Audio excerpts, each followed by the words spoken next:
जी students, अब इन दोनों के दरमियान रिलेशंस को स्टैब्लिश करने के लिए, इन दोनों के दरमियान रिलेशंस को स्टैब्लिश करने के लिए इन दोनों को एक दूसरे से डिवाइड कर दीजिए ताकि इन दोनों के दरमियान रिलेशन आ जाए। तो आपने कहा डिवाइड इक्वेशन 1 बाय इक्वेशन 2, यानी इन दोनों को एक दूसरे से डिवाइड कर दिया। डिवाइड किया तो रिजल्ट ये आया, minus NP delta phi over delta T over minus NS delta phi over delta T. Minus से माइनस कैंसिल, ये कैंसिल, ये आपके पास आ गया primary EMF over secondary EMF is equal to NP over NS। Students, इसको कैसे read करेंगे जरा देखिएगा। द रेशो, डिवीजन का मतलब होता है रेशो,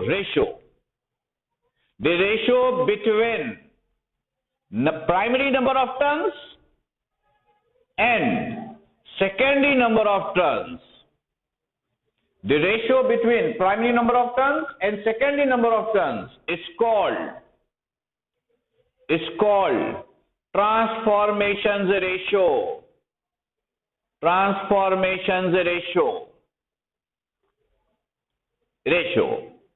और इसको डिनोट करोगे and denoted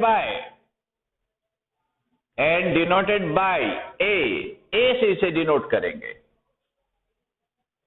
तो इस रिजल्ट को अब आप ऐसे लिखेंगे, primary EMF over secondary EMF equal to NP over NS, ये बराबर होगा A के। This is number 3।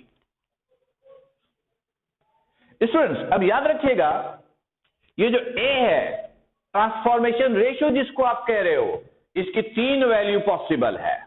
कितनी वैल्यू पॉसिबल है? 3। वेयर मैंने कहा if A is equal to 1, A की वैल्यू 1 पॉसिबल है।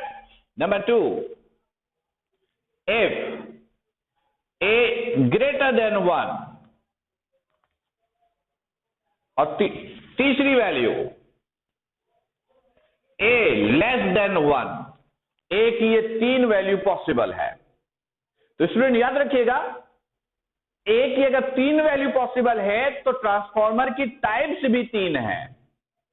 पहली वो टाइप जिसमें A 1 के बराबर होता है, दूसरी वो टाइप जिसमें A ग्रेटर देन 1 होता है, तीसरा वो टाइप जिसमें A लेस देन 1 होता है, जिसमें A लेस देन 1 होगा।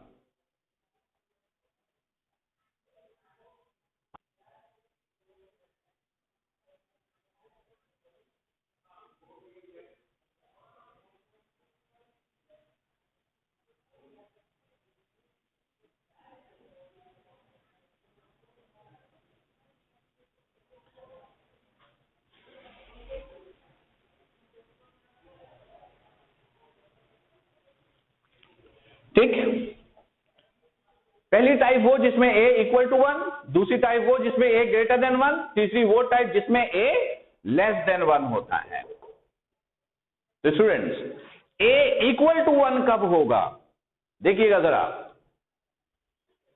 स्टूडेंट, मैं आपको बता दूं कि लेक्चर शुरू होने के बाद किसी को भी एडमिट नहीं करेंगे, अदरवाइज मैं आपको परमानेंटली ब्लॉक कर दूंगा। ओके, देखिएगा, A इक्वल टू 1 कब होगा? जब NP बराबर होगा किसके? NS के। NP बराबर होगा किसके? NS के। NP बराबर है NS के, तो ये कैंसिल होगा, तो A किसके इक्वल आ जाएगा? 1 के।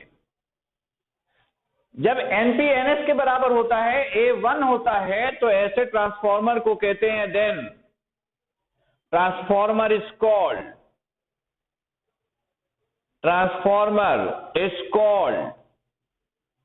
Unity transformer. यूनिटी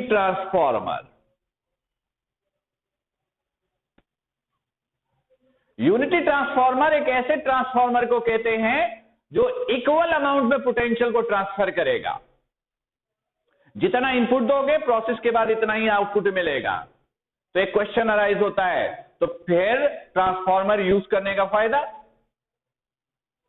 एडवांटेज होता है। गौर से सुनिएगा। अगर फर्ज कीजिए कि एक क्लासरूम है और उसके अंदर 20 स्टूडेंट्स बैठे हैं और क्लासरूम में 5000 रुपीस का एक करेंसी नोट हो, तो एक वक्त में सिर्फ एक यूजर उसको इस्तेमाल कर पाएंगे, क्योंकि नोट तो एक ही है। स्टूडेंट्स, अगर उस 5000 करेंसी नोट को हम छोटी छोटे करेंसी में एक्सचेंज कर लें, 10, 20, 50, 100, 500 में, तो अब क्या होगा? बहुत सारे यूजर उसको यूज कर सकेंगे। बिल्कुल यही फिनोमेना यूनिटी ट्रांसफॉर्मर में होता है। जो इनपुट आएगा वो एक यूजर के इस्तेमाल के काबिल होता है, प्रोसेस के बाद उसको इस काबिल बना देते हैं कि बहुत सारे यूजर उसको यूज कर सकें। तो यूनिटी ट्रांसफॉर्मर एक ऐसा ट्रांसफॉर्मर होगा जिसमें जितना इनपुट आएगा प्रोसेस के बाद इतना आपको आउटपुट मिलता है। आते हैं A greater than 1, जो ट्रांसफॉर्मर की दूसरी टाइप है। A greater than 1 कब होगा? जब NP की वैल्यू NS से ज्यादा हो। ये बड़ी वैल्यू, ये छोटी वैल्यू। बड़ी वैल्यू को छोटी वैल्यू से डिवाइड करोगे, रिजल्ट ग्रेटर देन 1 आएगा। Then transformer is called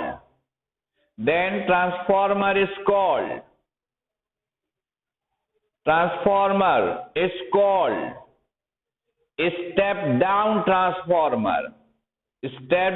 transformer.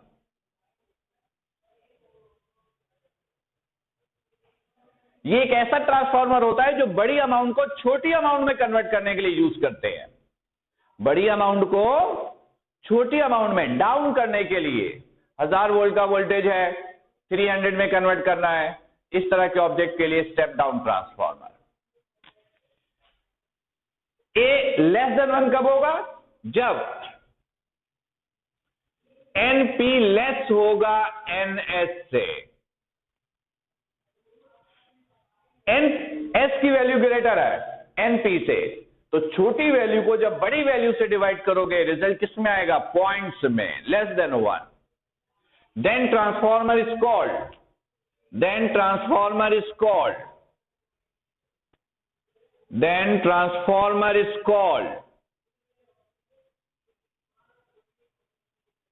Step up transformer. ये ऐसा ट्रांसफॉर्मर होगा जो छोटी अमाउंट को बड़ी अमाउंट में कन्वर्ट करेगा, छोटी अमाउंट को बड़ी अमाउंट में कन्वर्ट करेगा।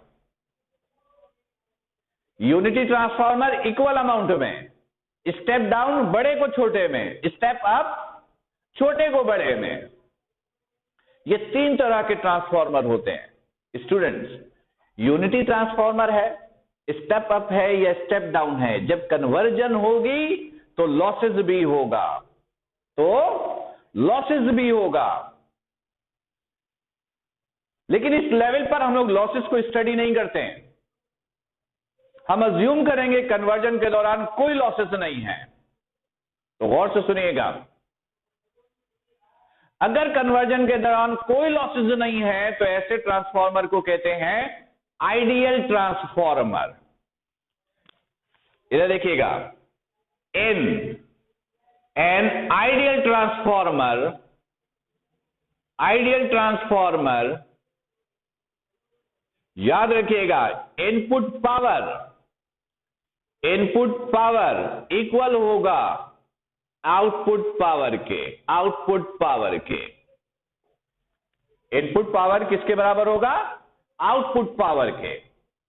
पावर को लिखते हैं P से, इनपुट का मतलब प्राइमरी, पावर को लिखते हैं P से, आउटपुट का मतलब सेकेंडरी। पावर को लिखोगे IV से, पावर का फॉर्मूला प्राइमरी के लिए PP, इसकी जगह भी IV, सेकेंडरी के लिए SF,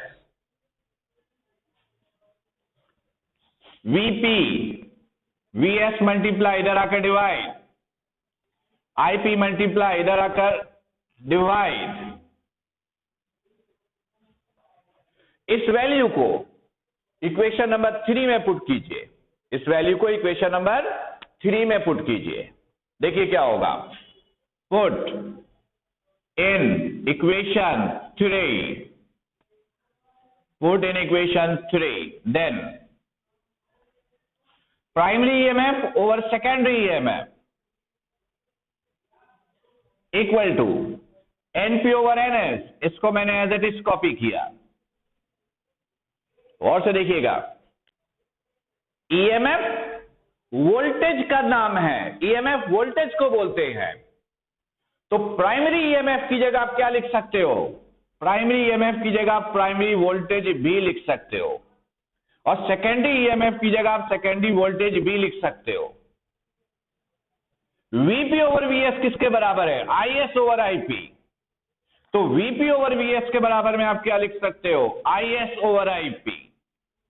और ये सब किसके बराबर है, A के, तो ये आपने लिखा A। तो स्टूडेंट्स, ये एक ट्रांसफार्मर, जनरल ट्रांसफार्मर की प्राइमरी और सेकेंडरी कैरेक्टरिस्टिक्स के दरमियान रिलेशन आ गया। यानी प्राइमरी और सेकेंडरी कैरेक्टरिस्टिक्स के दरमियान कोई रिलेशन आपको देखना है तो वो आप यहां से ले सकते हैं। स्टूडेंट्स, एक और रिलेशन भी है। अगर हम लोग ट्रांसफार्मर की एफिशिएंसी निकालना चाहें फिर क्या होगा, और से देखिएगा, the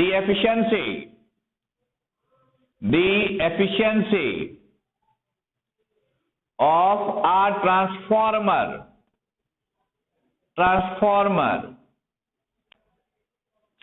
can be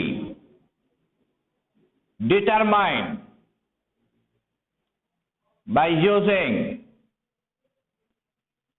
following formula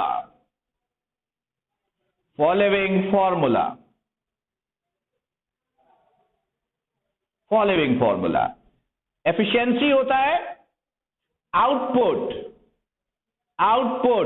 power over input power into 100। Efficiency हमेशा परसेंटेज में निकाली जाती है। एफिशिएंसी को लिखेंगे E से, आउटपुट पावर को लिखेंगे PS से, और इनपुट पावर को लिखेंगे PP से, into 100। ये एफिशिएंसी मालूम करने का फॉर्मूला आया। स्टूडेंट्स, पेपर में ये टॉपिक सेक्शन B में भी आ सकता है, सेक्शन C में भी आ सकता है। अगर सेक्शन B में आएगा तो कैसे पूछेंगे, जरा गौर से सुनिएगा। हम आपसे कहेंगे डिफाइन ट्रांसफार्मर को डिफाइन करो और ट्रांसफार्मर की टाइप्स बता दीजिए। 3 टाइप, 3 नंबर के लिए, 1 नंबर के लिए ट्रांसफार्मर की डेफिनेशन, 4 नंबर। और अगर सेक्शन C में पूछा तो हम आपसे पूछेंगे define transformer, write down its principle. फिर हम आपसे कहेंगे establish a relations between primary and secondary characteristics of a transformer. तो ये रिलेशन आपको एस्टैब्लिश करके देना है, यानी यहां तक की वर्किंग आपको करनी है, राइट। तो स्टूडेंट्स, ये था आपके पास ट्रांसफार्मर का टॉपिक। अब आपके पास कोई सवाल है आज के लेक्चर से रिलेटेड तो वो सवाल आप लोग कर सकते हैं।